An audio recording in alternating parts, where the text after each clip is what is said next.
Hey guys, welcome back to my new videos.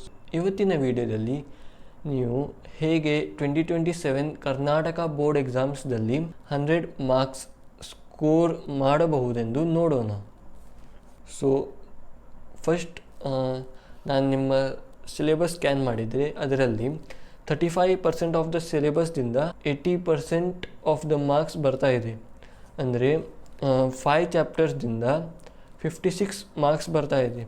So 5 chapters ಯಾವುದೆಂದರೆ first electric fields and charges, electric potential and capacitance, current, electricity, moving charges and magnetism ಮತ್ತು ray optics. So ಈ 5 ಚಾಪ್ಟರ್ಸ್ದಲ್ಲಿ ನೀವು thorough ಆದರೆ ನೀವು 5 marks questions ಎಲ್ಲ attempt ಮಾಡ್ಬೋದು. ಮತ್ತು 2 marks ಕ್ವೆಶನ್ಸ್ಗೆ 5 attempt ಮಾಡ್ಬೋದು. ಅದರಲ್ಲಿ 4 ಕ್ವೆಶನ್ಸ್ ಈ 5 ಚಾಪ್ಟರ್ಸ್ದಿಂದ ಬರ್ತಿದೆ. ಇದಾದಮೇಲೆ 3 ಮಾರ್ಕ್ಸ್ ಕ್ವೆಶನ್ಸಲ್ಲಿ ನಿಮಗೆ 5 ಅಟೆಂಪ್ಟ್ ಮಾಡಬೇಕು. ಅದರಲ್ಲಿ 3 ಕ್ವೆಶನ್ಸ್ ಈ 5 ಚಾಪ್ಟರ್ಸ್ದಿಂದ ಬರ್ತಾ ಇದೆ. ಸೊ ಫಸ್ಟ್ ಯಾವಾಗ ನೀವು ರಿವೈಸ್ ಮಾಡ್ತಿರಲ್ಲ ಆವಾಗ ಫಸ್ಟ್ ನಿಮ್ಮ ಪ್ರಯಾರಿಟಿ ಈ 5 ಚಾಪ್ಟರ್ಸ್ಗಳನ್ನು ಕೊಡಿ. ಇದಾದಮೇಲೆ ಸೆಮಿ ಕಂಡಕ್ಟರ್ಸ್, ಎ ಸಿ ಇರ್ಬೋದು, EMI, ಮಾಡರ್ನ್ ಫಿಸಿಕ್ಸ್, ಈ ಚಾಪ್ಟರ್ಸ್ಗಳನ್ನು ರಿವೈಸ್ ಮಾಡಿ.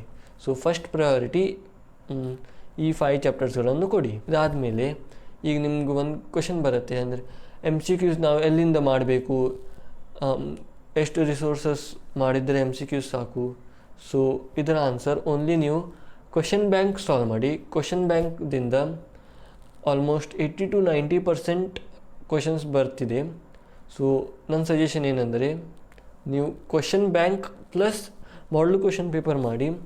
So around 90 to 95% MCQs plus numericals ಇದನ್ನು ಬರ್ಬೋದು. ಥರ್ಡ್ ಪಾಯಿಂಟ್ ಏನಂದರೆ ಫಾರ್ ಮಾಡರ್ನ್ ಫಿಸಿಕ್ಸ್ ನೀವು NCERTs ಮಿನಿಮಮ್ 4 to 5 ಟೈಮ್ಸ್ ಓದಬೇಕು. ಸೊ ಈಗ ನಾನು ನಿಮಗೆ ಸಿಲೆಬಸ್ ಯಾವ್ಯಾವ ಮಂತ್ದಲ್ಲಿ ಎಷ್ಟೆಷ್ಟು ಸಿಲೆಬಸ್ ಕವರ್ ಮಾಡಬೇಕಂತ ಹೇಳ್ತೀನಿ. ಸೊ ನೀವು ಯಾವಾಗ ಸ್ಟಡಿ ಮಾಡ್ತಿರಲ್ಲ ನಿಮ್ಮ ಮೇನ್ ಟಾರ್ಗೆಟ್ ಏನಂದರೆ CET ಎಕ್ಸಾಮ್ಸ್ ಇರಬೇಕು. ಯಾಕಂದರೆ ಬೋರ್ಡ್ ಎಕ್ಸಾಮ್ಸ್ ನೀವು ಈಸಿಲಿ ಸ್ಕೋರ್ ಮಾಡ್ಬೋದು. ಮಿನಿಮಮ್ 97, 98, 99 ಬೋರ್ಡ್ ಎಕ್ಸಾಮ್ದಲ್ಲಿ ಸ್ಕೋರ್ ಮಾಡೋದು ಒಂದು ದೊಡ್ಡ ವಿಷಯ ಅಲ್ಲ.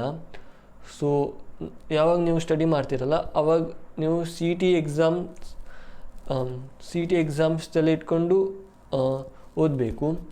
ಆಫ್ಟರ್ ಡಿಸೆಂಬರ್, ಅದೇ ಜನವರಿ ಫೆಬ್ರವರಿಯಲ್ಲಿ ನೀವು ಆನ್ಸರ್ ರೈಟಿಂಗ್ ಪ್ರಾಕ್ಟೀಸ್ ಮಾಡಬೇಕು. ಅದು ನಾನು ಮುಂದೆ ಹೇಳ್ತೀನಿ ನೀವು ಹೇಗೆ ಓದಬೇಕಂತ. ಬಿಫೋರ್ 31st ಜುಲೈ ನಿಮ್ಮ electric fields and charges, electric potential and capacitance ಮತ್ತು ಕರೆಂಟ್, ಎಲೆಕ್ಟ್ರಿಸಿಟಿ ಕಂಪ್ಲೀಟ್ ಆಗಿರಬೇಕು. ಕಂಪ್ಲೀಟ್ ಅಂದರೆ ನೀವು ಲೆಕ್ಚರ್ ನೋಡೋದಲ್ಲ. ಸೊ ಕಂಪ್ಲೀಟ್ ಅಂದರೆ lectures, DPPs, previous year questions, KCET questions, ಆಮೇಲೆ ನಿಮ್ಮ ಹತ್ರ ರೆಫರೆನ್ಸ್ ಬುಕ್ ಇದ್ದರೆ ಅದನ್ನು ಸಾಲ್ವ್ ಮಾಡಿ, PYQs ಸಾಲ್ವ್ ಮಾಡಿ. ಸೊ ಈ ಥರ ಮಿನಿಮಮ್ ಪರ್ ಚಾಪ್ಟರ್ ಈಗ 150 to 200 ಕ್ವಶನ್ಸ್ ಸಾಲ್ವ್ ಮಾಡ್ಲಿಕ್ಕೆ ನೋಡಿ. ಸೊ ಸ್ಟಾರ್ಟಿಂಗ್ ಇದಾದಮೇಲೆ ನೀವು ಯಾವಾಗ ಜನವರಿ ಫೆಬ್ರವರಿ ಓದ್ತಿರಲ್ಲ ಆವಾಗ ಪರ್ ಚಾಪ್ಟರ್ಸ್ ಇನ್ನೂ 150 to 200 ಕ್ವಶನ್ಸ್ ಸಾಲ್ವ್ ಮಾಡಿ. ಇದಾದಮೇಲೆ KCETಗೆ ಯಾವಾಗ 1 ಮಂತ್ ಗ್ಯಾಪ್ ಇರುತ್ತೆ ಆವಾಗ ಕೂಡ ನೀವು ಪರ್ ಚಾಪ್ಟರ್ 200 to 300 ಕ್ವಶನ್ಸ್ ಆ ಟೈಮ್ ಮಾಡಿ. So completely per chapter 600 to 700 questions ಆಗಿರಬೇಕು. ಆಗಸ್ಟ್ ಟು ಸೆಪ್ಟೆಂಬರ್ 31st ತನಕ ನಿಮ್ಮ moving charges, magnetism and matter ಮತ್ತು ಎಲೆಕ್ಟ್ರೋಮ್ಯಾಗ್ನೆಟಿಕ್ ಇಂಡಕ್ಷನ್ ಮುಗ್ದಿರಬೇಕು. ಸೊ ಇದಾದಮೇಲೆ ಅಕ್ಟೋಬರ್ದಲ್ಲಿ AC, EMW that is electromagnetic waves ಮತ್ತು half of the ray optics chapter ಮುಗ್ದಿರಬೇಕು. ಯಾಕಂದರೆ ಈ ಟೈಮ್ದಲ್ಲಿ ಮಿಡ್ ಟರ್ಮ್ ಎಕ್ಸಾಮ್ಸು ಇರುತ್ತೆ. ಸೊ ಸ್ವಲ್ಪ ಚಾಪ್ಟರ್ಸ್ ಕಮ್ಮಿ ಹೇಳಿದ್ದೀನಿ. ನವಂಬರ್ದಲ್ಲಿ ರೇ ಆಪ್ಟಿಕ್ಸ್ ಯಾವ ಪಾರ್ಟ್ ಉಳಿದಿರುತ್ತೆ ಅದನ್ನು ಓದಿ. ಆಮೇಲೆ ವೇವ್ ಆಪ್ಟಿಕ್ಸ್ ಮತ್ತು ಡ್ಯುಯಲ್ ನೇಚರ್ ಆಫ್ ಮ್ಯಾಟರ್ ಓದಿ.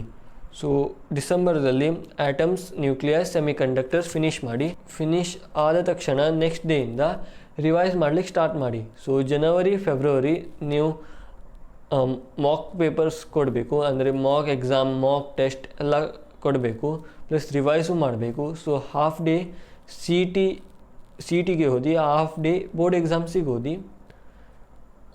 ಮತ್ತು ಫೆಬ್ರವರಿ ಬಂದಾಗ ನೀವು ಪ್ರೀವಿಯಸ್ ಇಯರ್ ಕ್ವಶನ್ಸ್ ಮತ್ತು ಮಾಡಲ್ ಕ್ವಶನ್ ಪೇಪರ್ ಸಾಲ್ವ್ ಮಾಡಿ. ನೆಕ್ಸ್ಟ್ ಏನೇನು ಥಿಂಗ್ಸ್ ರಿಕ್ವೈರ್ಡ್ ಇದೆ ಅದನ್ನು ಹೇಳ್ತೇನೆ.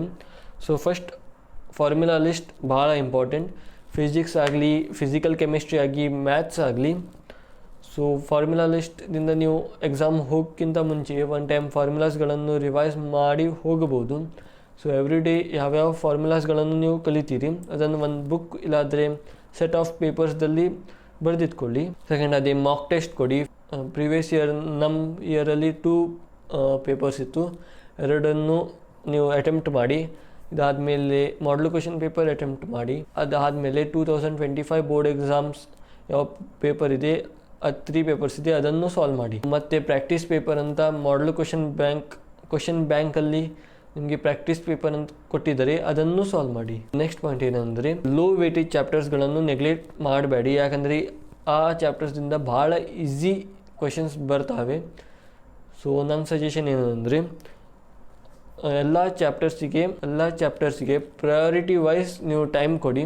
ಹೈ ವೇಟೇಜ್ ಚಾಪ್ಟರ್ಸಿಗೆ ಸ್ವಲ್ಪ ಜಾಸ್ತಿ ಟೈಮ್ ಕೊಡಿ, ಲೋ ವೇಟೇಜ್ ಚಾಪ್ಟರ್ಸಿಗೆ ಮೀಡಿಯಮ್ ಟೈಮ್ ಕೊಡಿ. ಆದರೆ ಸಪೋಸ್ ನಿಮಗೆ ಆಟಮ್ಸ್ ಇಲ್ಲಾಂದರೆ ನ್ಯೂಕ್ಲಿಯೈ ತಿಳಿತಾ ಇಲ್ಲ, ಆಗ ನೀವು ಅದನ್ನು ಓದೋದೇ ಎಕ್ಸಾಮ್ ಕೊಡ್ಲಿಕ್ಕೆ ಹೋಗಬೇಡಿ. ಯಾಕಂದರೆ MCQs ಆ ಚಾಪ್ಟರ್ಸಿಂದ ಬಂದರೆ ನಿಮಗೆ ಲಾಸ್ ಆಗುತ್ತೆ.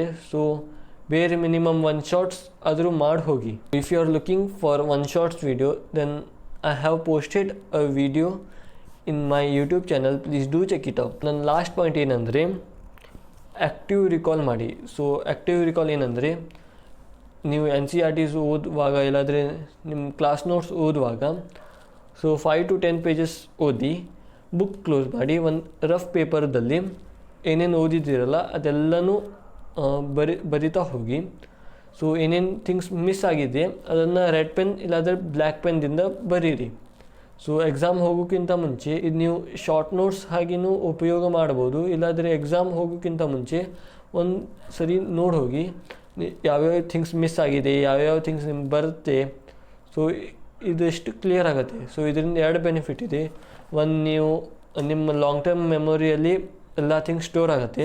ಸೆಕೆಂಡ್ ಬೆನಿಫಿಟ್ ಏನಂದರೆ ನೀವು ಎಕ್ಸಾಮ್ದಲ್ಲಿ ಆನ್ಸರ್ಸ್ಗಳನ್ನು ರಿಕಾಲ್ ಮಾಡಬೇಕು. ಸೊ ಇಲ್ಲಿ ನೀವು ರಿಕಾಲ್ ಮಾಡಿ ಪ್ರಾಕ್ಟೀಸ್ ಮಾಡಿದರೆ ಎಕ್ಸಾಮಲ್ಲಿ ಈಸಿಲಿ ನೀವು ಆನ್ಸರ್ಗಳನ್ನು ರಿಕಾಲ್ ಮಾಡಬಹುದು. ನನ್ನ ಸಜೆಷನ್ ಏನಂದರೆ ಪ್ಲೀಸ್ ಆ್ಯಕ್ಟಿವ್ ರಿಕಾಲ್ ಪ್ರಾಕ್ಟೀಸ್ ಮಾಡಿ. So that's it for today's video. I hope you found this video helpful. So ಇದು ನನ್ನ ಕನ್ನಡದಲ್ಲಿ ಫಸ್ಟ್ ವಿಡಿಯೋ. ಸೊ ಪ್ಲೀಸ್ ನಿಮ್ಮ ರಿವ್ಯೂ ಏನಿದೆ ತಿಳಿಸಿ. ಹಾಗೆ ಚಾನಲನ್ನು ಸಬ್ಸ್ಕ್ರೈಬ್ ಮಾಡಿ.